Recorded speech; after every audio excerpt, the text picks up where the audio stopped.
வணக்கம். ஓஷோ உலகம். நம்மிடையே இருக்கக்கூடிய அரசியல்வாதிகள், பேராசை பிடித்த மனிதர்கள், ஆட்சி கட்டிலில் இருப்பவர்கள், பணக்காரர்கள், இவங்க எல்லாருமே மனிதர்களை கிட்டத்தட்ட அடிமைகளாக ஆக்கி வைத்திருக்கிறார்கள். இப்போ அரசியல்வாதிகள் இருக்காங்கன்னு வச்சுங்களேன். அரசியல்வாதிகள் அந்த அரசியல் கட்சியில் இருக்கக்கூடிய தொண்டர்கள் இருக்காங்களே, அந்த தொண்டர்களை கிட்டத்தட்ட அவர்கள் அடிமையாகத்தான் வைத்து கொண்டு இருக்கிறார்கள்.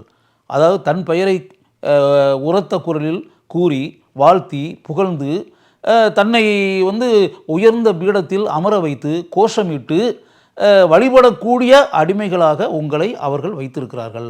அதேமாதிரி பணக்காரர்கள் ஃபுல்லாகவே எப்படின்னா, ஏழைகளை புழு பூச்சை விட கேவலமாக அவர்களுக்கு எந்த விதமான மதிப்பு மரியாதை எதையுமே தராமல், ஏன்னா பொருளாதார நிலையில் அவங்க மிகவும் தாழ்ந்த நிலையில் யாசிக்கும் நிலையில் இருப்பதால் அவர்களுக்கு எந்த மதிப்பும் மரியாதையும் அவர்கள் தருவது இல்லை. அவர்களை அடிமைகளாகவே மனதில் நினைத்து அடிமைகளாகவே அவர்கள் வாழ்க்கையில் நடத்தி கொண்டிருக்கிறார்கள். அதிகாரம் படைத்தவர்கள் எப்படி மனிதர்களை நடத்துகிறார்கள் என்று நமக்கே தெரியும். நீங்கள் நல்லா யோசிச்சு பார்த்தீங்கன்னா, அதிகாரம் படைத்த மனிதர்கள் பணக்காரர்களை எப்படி நடத்துவான், பணக்காரர்களோடு எப்படி பேசுவான், பணக்காரர்களோடு எப்படி பழகுவான், பணக்காரர்களுடன் அவர்கள் பழகும்போது அவர்களுடைய உடல் மொழி எப்படி இருக்கிறது பாருங்கள். அதே நேரத்தில் பணம் இல்லாதவர்களிடம், யாசிக்கும் நிலையில் இருப்பவர்களிடம், ஏழைகளிடம், கெஞ்சும் நிலையில் இருப்பவர்களிடம் அவர்களுடைய உடல் மொழி எப்படி இருக்கிறது, அந்த அதிகார தோரணை அப்படின்னு இருக்குல்ல, அது எப்படி அவர்களிடம் வெளிப்படுகிறது என்பதை பாருங்கள். அவங்க எப்படி மிடுக்கான குரலில் எப்படி கட்டளை இடுகிறார்கள் என்று பாருங்கள். கம்பீரமான குரலில் எப்படி உத்தரவுகள் பிறப்பிக்கிறார்கள் என்று பாருங்கள்.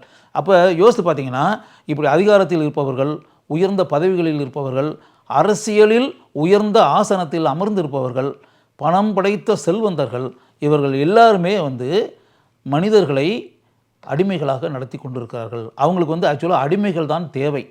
அந்த அடிமைகளை தங்களுடைய உயர்வுக்காக, தங்களுடைய வளர்ச்சிக்காக, தங்களுடைய வாழ்க்கை மேம்பாட்டிற்காக இவர்களை அடிமைகளாகவே இருக்க செய்து அவர்களின் இரத்தத்தை குடிக்கும் அட்டைகளாக இருக்கிறார்கள்.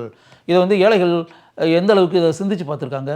இந்த கட்சியில் அடிமட்ட தொண்டன் அப்படின்றான்ல, கொடி பிடிச்சிக்கிட்டு போகிறான்ல, கொடியை எங்கெங்கேயோ மரங்கள்லேயும் மிகப்பெரிய கட்டடங்கள்லேயும் மிக உயர்ந்த இடங்கள்லையும் கட்டுறான்ல, அந்த கட்டிக்கிட்டு இருக்க அந்த மனிதர்கள் இருக்கான்ல, அவன் என்னைக்காவது இந்த வாழ்க்கையில் இப்படிப்பட்ட சிந்தனைகள் அவன் மனசில் மூளையில் ஓடியிருக்கா? நம்ம யாரோ ஒருவன் உயர்ந்த இடத்தில் அமர்வதற்காக நாம் செருப்பு தேய ஏன் நடக்கிறோம், செயல்படுகிறோம், ஓடுகிறோம்? நாம் ஏன் நம் வியர்வை நிலத்தில் விழும் அளவிற்கு ஓடாக தேய்ந்து கொண்டு செயல்பட்டு கொண்டிருக்கிறோம்?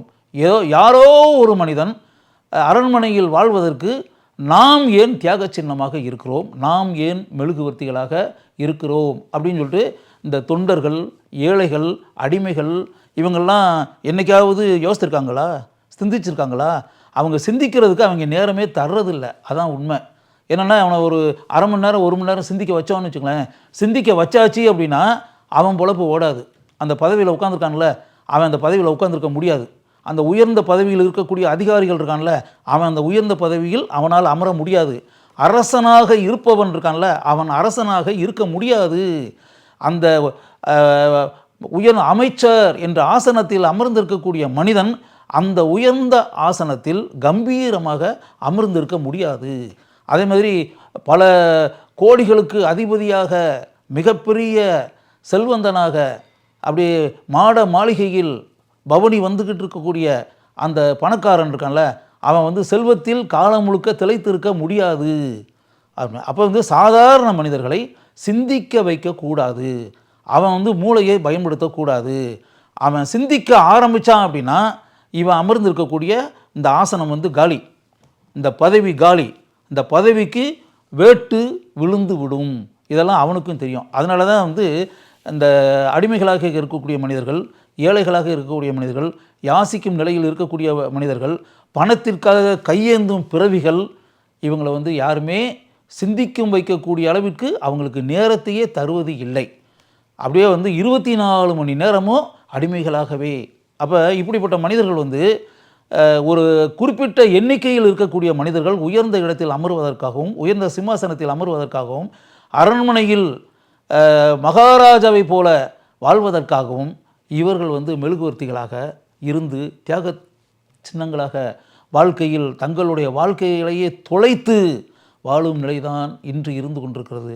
இது நல்லதா? ஏழைகளே, நீங்கள் சிந்திக்க வேண்டாமா? அடிமைகளே, நீங்கள் உங்கள் மூளைக்கு வேலை கொடுக்க வேண்டாமா? யாசிக்கும் நிலையில் இருக்கக்கூடிய மனிதர்களே, நீங்கள் எப்படிப்பட்ட கேவலமான நிலையில் இருக்கிறீர்கள் என்பதை என்றாவது சிந்தித்து பார்த்திருக்கிறீர்களா? சிந்திக்க பார்க்க வேண்டும் அல்லவா? அதை தான் ஓஷோ என்ன சொல்கிறாரு அப்படின்னா, இவங்க எல்லாருமே வாழ்க்கையில் இந்த 24 மணி நேரம் அப்படியே ஓடு மாதிரி தேஞ்சு போய் அப்படியே இருக்கான்ல, அப்படியே தன்னுடைய நிலை என்ன அப்படின்றது கூட ஒரு அரை மணி நேரம் சிந்திக்கக்கூட இல்லாமல் எந்திரத்தை போல ஓடிக்கொண்டும் குதித்து கொண்டும் தாவிக்கொண்டும் நடந்து கொண்டும் செயல்பட்டுக்கிட்டு இருக்கான்ல. இப்படி செயல்பட்டு இருக்கக்கூடிய மனிதன் ஒரு நாளைக்கு 2 மணி நேரம் 2 hours மெடிடேஷன் அப்படின்றோம்ல, மனதை ஒருநிலைப்படுத்தி தியானம், அந்த பேட்டர்னில் எங்கேயாவது ஒரு மணி நேரம் 2 மணி நேரம் இருந்து தனியாக தன்னுடைய மனதை ஒருநிலைப்படுத்தி விச்சிராந்தியாக எந்த செயலும் இல்லாமல், அதாவது மற்றவங்களை உயர்த்துறதுக்காக செயல்பட்டுக்கிட்டே இருக்காங்கல்ல, அப்படி செயல்பட்டுக்கிட்டு இருக்கவன் செயலே படாமல், சிறிதும் செயல்படாமல், செயல்படாத மனதுடன், செயல்படாத சரீரத்துடன், செயல்படாத மூளையுடன் விசிராந்தியாக ஒரு 2 மணி நேரம் தினமும் அமர்ந்து இருந்து பார்க்க வேண்டும். அப்படி இருந்து பார்த்தான்னா அந்த 2 மணி நேரத்தில் அந்த வேலை செய்யாத நேரம் இருக்குல்ல, பணியாற்றாத நேரம் இருக்குல்ல, விசிராந்தியாக இருக்கக்கூடிய நேரம் இருக்குல்ல, அது எப்படிப்பட்ட உன்னதமான சக்தியை தனக்கு தருகிறது, உன்னதமான புதிய அனுபவத்தை தருகிறது. இதற்கு முன்பு நாம் பார்த்திராத, கேட்டிராத, உணர்ந்திராத உற்சாகத்தை நம் சரீரத்திற்கும் மனதிற்கும் அது தருகிறது அப்படின்றத அவன் உணர்வான். அது கிடைச்ச பிறகு, அந்த புதிய அனுபவம் கிடைத்த பிறகு அந்த மனிதனிடம் எப்படிப்பட்ட மாறுதல் உண்டாகிறது, எப்படிப்பட்ட மாறுதலுக்கு அவன் ஆளாகிறான், நீங்கள் எப்படிப்பட்ட மனிதர்களாக மாறுகிறீர்கள் என்று பாருங்கள். இதுக்கு முன்னாடி அடிமைகளாகவே இருந்தீங்களே, அடிமைகளாகவே இனிமேல் காலம் முழுக்க இருக்க மாட்டீர்கள்.